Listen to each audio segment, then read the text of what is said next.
in ancient Israel, in that economy, they were only to work 6 days out of 7 and not on the 7th day, like their neighboring nations would.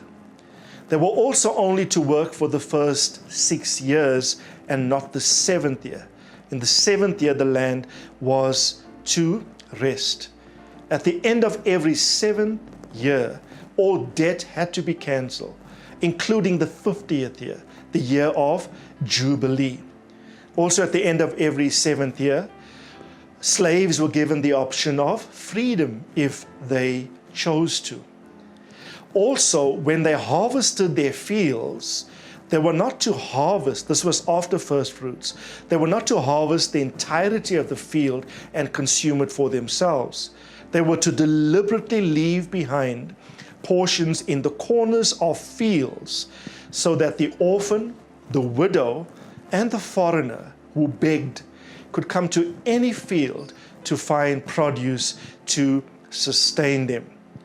Besides all this, the nation, from their harvested produce, besides the first fruit, were also then to observe tithes and a range of diverse offerings. Now, if you were living in this culture, you would think that God was doing everything in His power to keep His people poor. But yet the opposite was true.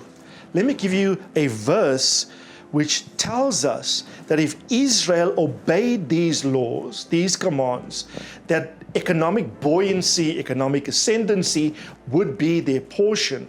They would not borrow from foreign nations, but that they would be lenders. And God says this to them in Deuteronomy chapter 15 and reading from verse 5. If only you listen obediently to the voice of the Lord your God, to observe carefully all this commandment which I command you today. For the Lord your God will bless you as He has promised you, and you will lend to many nations, but you will not borrow, and you will rule over many nations, but they will not rule over you. So, by observing these financial principles within their world, Israel was testifying to where their trust lay. And God promised them not to function as other nations did, to become economically strong by their own personal efforts. But God was illustrating to Israel by a system of giving, which included first fruits, tithes, and offerings, and also giving to the poor, etc., observing the Sabbath principle every 7th day, every 7th year, and in the 50th year, the Jubilee year, that God would indeed take adequate care of them, such that they would lend and not even borrow. Every time you and I give financially, what God is teaching us is trying to wean us off dependency upon this world's system. God is trying to wean us off reliance even upon our own ingenuity, our own skill sets and talents.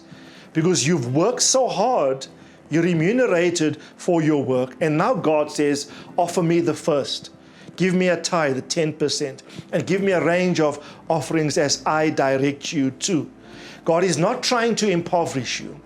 God is trying to teach you a lesson that your sustainability and your success in this life, even materially, will not come from these domains. While they do, because if Ecclesiastes clearly teaches that to work is a gift from God.